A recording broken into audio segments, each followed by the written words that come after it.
and Kogi.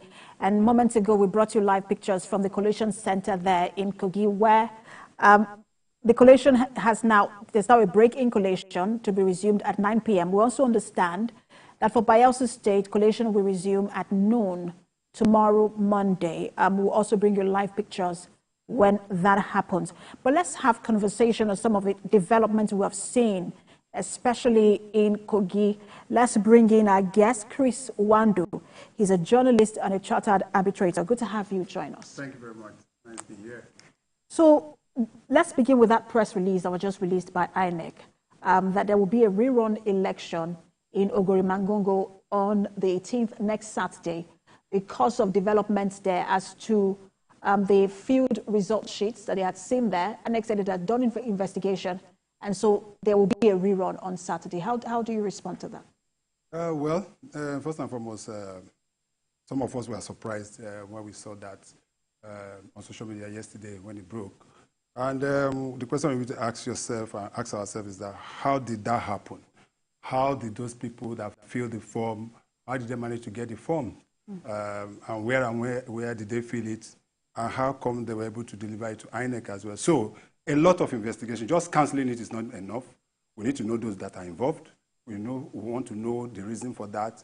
And they should be prosecuted as it were. So the bulk is back on the part of the security agencies as well as INEC, because that brings to question the credibility of the election. If for any reason, anybody have any reason to be able to manipulate and fill resource sheets and try to manipulate and try to present that. Now, the second question is, if you are going to having a rerun on the 18th as it were, does it mean that the final result will not be announced before the 18th? Are you good? Because definitely the only thing that can happen, if the margin with which the rerun election is not going to be enough to nullify or to be able to have anything to do with the final result, then you can go ahead and bet. If you've had now the final result, what's the essence of having a rerun? So those are the challenges before INEC as it were. But it's not a good one. We thought that we have gone beyond this, because the problem we've been having in the past is the issue of people snatching ballot papers and going away with it. But we thought that with the BVAS that all this would have been corrected. But it's so obvious that despite the fact that we are trying to invest in technology, some other issues are creeping up, which is, it seems to be a challenge for the electoral system. And as to what you just said, I just want to take a part of that press release where INEC said the decision to hold fresh election is subject to the returning officer's determination of the application of the margin of lead principle. Yes, however, this decision is without prejudice to our vowed commitment to follow the audit trail of personnel and materials to ascertain those who may have been complicit in undermining the process and apply appropriate sanctions where necessary. Which is what I've said. What you have said as well. But I also wanted to go back to that margin of lead and saying that, look, this decision is subject to the returning officer's determination. Yes. So that responsibility has been put on the shoulders of the returning officer. Yes. Now, if the margin of lead is enough to declare the winner, yes, it does now seem like, like our correspondent was saying earlier, Ayo, that it will now seem as though that particular exercise is just like an academic exercise. That is what I said. So if the margin of lead, if the outcome of the what INEC is going to do on the 18th, if you look at the total number of accredited voters, those that picked their PVCs, then you also look at the number of people that are going to vote. If it will not have any kind of significant fashion to within the margin of lead, then it's as good as not. But you have to be very careful, because those that lose the election can go to court. They can go to tribunal. They can hinge on that to be able to go to the tribunal. And this one can even lead up to the Supreme Court, because you know that unlike the legislative election that ends at the Court of Appeal, that of the governorship and the presidency ends at the Supreme Court. So this may just be a long stretch. So even if we're just looking at about, and it's not just what I said just in terms of the margin of lead. Yes. But it's 15,000, voters we're looking at there. Yes. 50,000 votes. Yes. But if the margin of lead is more than that, yes, is that enough to take to the tribunal? Of course, it is. Of course. Because whoever the claimant can claim that there is a possibility that if I have that 15,000, I will win the election. In as much as we know that there is no way one single candidate can have the whole 15,000, probably have maybe 10, 5. And what gives the impression that everybody that collected their PVC will come and vote. But, politicians, for what they are, every single error within the system can be used and be manipulated to be able for their own good. So INEC had to. I wouldn't have thought that it would take, today is 12th, tomorrow is 13th. I don't see any reason why INEC should do this within the next 48 hours. You understand? So that it can fall in line with the collation of results. I was just going to ask you exactly that, because in that situation, what should happen? Yeah. Because now on Saturday, I imagine how whatever the voter turnout would be if the winner has been declared. In that situation, what should be the best approach? The best approach is what I've said. The best approach is to make sure that this election will hold within the next 48 hours, so that people will come out. Should the collation then be put on hold as well? No, the collation can continue, but if they now start realizing that the margin of lead is good, then you have to put it on hold, because immediately you finish that, and people can be able to add a minus and realize that, whatever you want to do is just a total fertility then.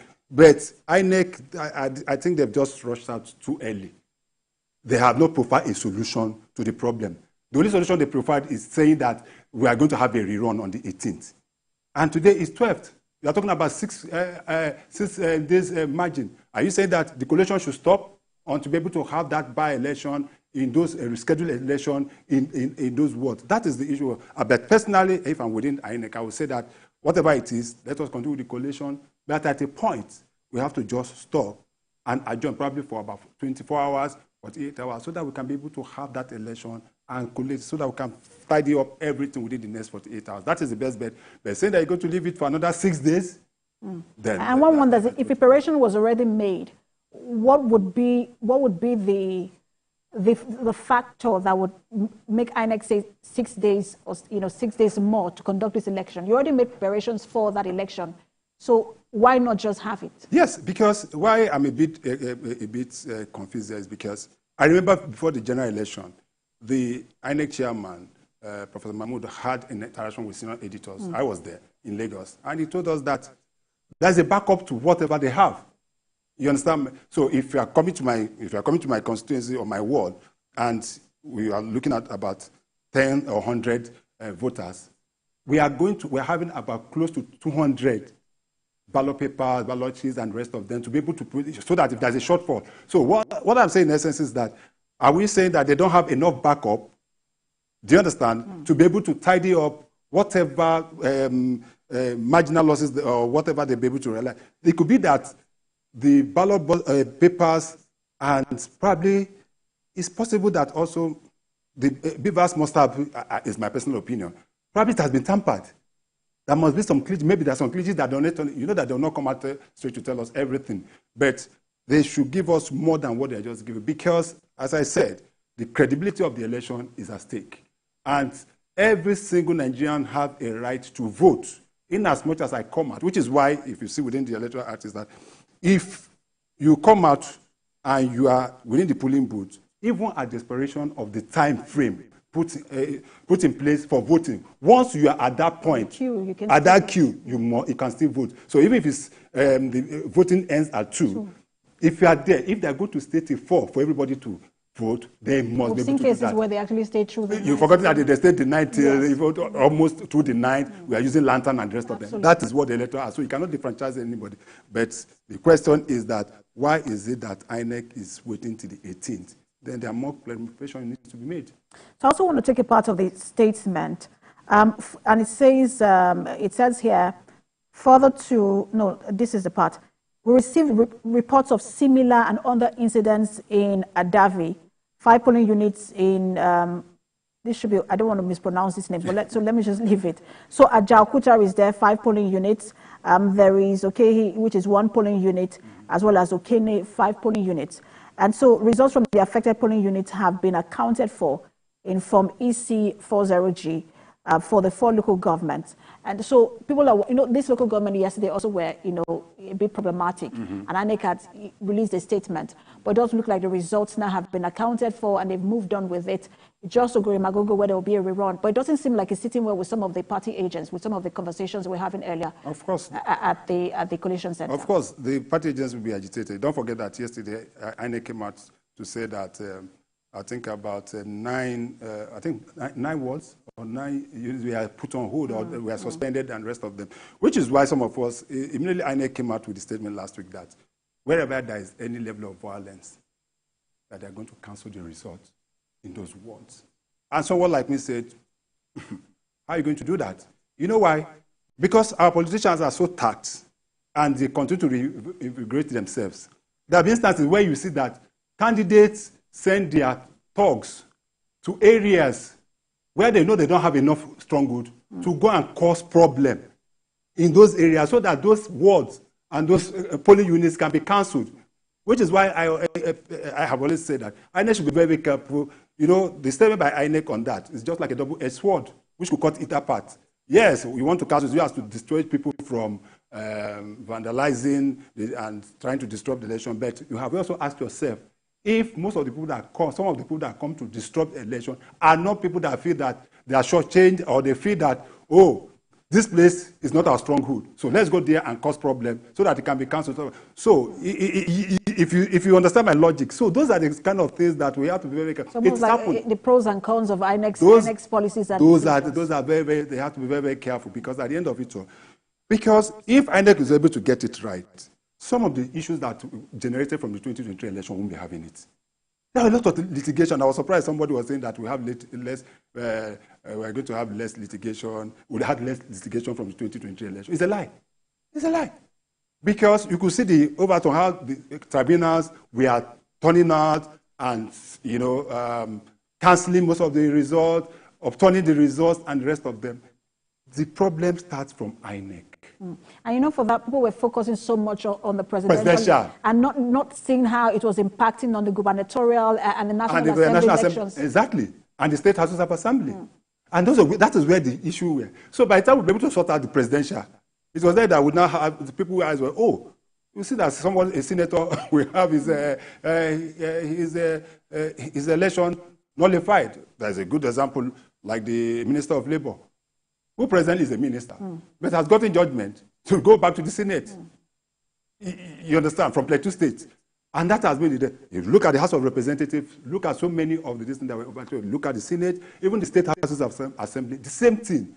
So INEC is always, because we are moving to a situation now that the electorate no longer determine their leaders. The courts do. Two Court of Appeal, 2 or 3 Court of Appeal judges will just sit down and nullify an election that was legally constituted and where people voted. We are over 300,000 people, over 500,000 people, and 2 people or 3 people just sit in judgment and say, no, because of technicality, because you didn't do this and do that. Does that promote the tendency of democracy? Because the essence of democracy is a primary definition of the government of the people, by the people, and for the people.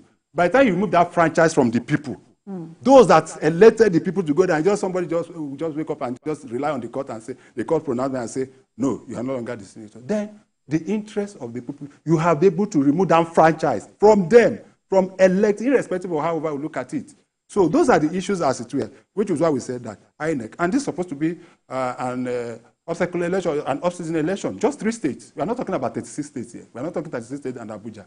So INEC ought to have gotten this, in as much as I give them some kudos to the largest extent, because if you see the transmission of the results, as it were, real time, that is why you could see that under 24 hours, we could get results in Imo State. Absolutely. But, you know, as to what you just said, in terms of INEC, the collation centers, back to the collation centers, we saw, you know, just relating to what you said, how the APC, I think it was the APC agent saying, the results you're cancelling are results from our strongholds.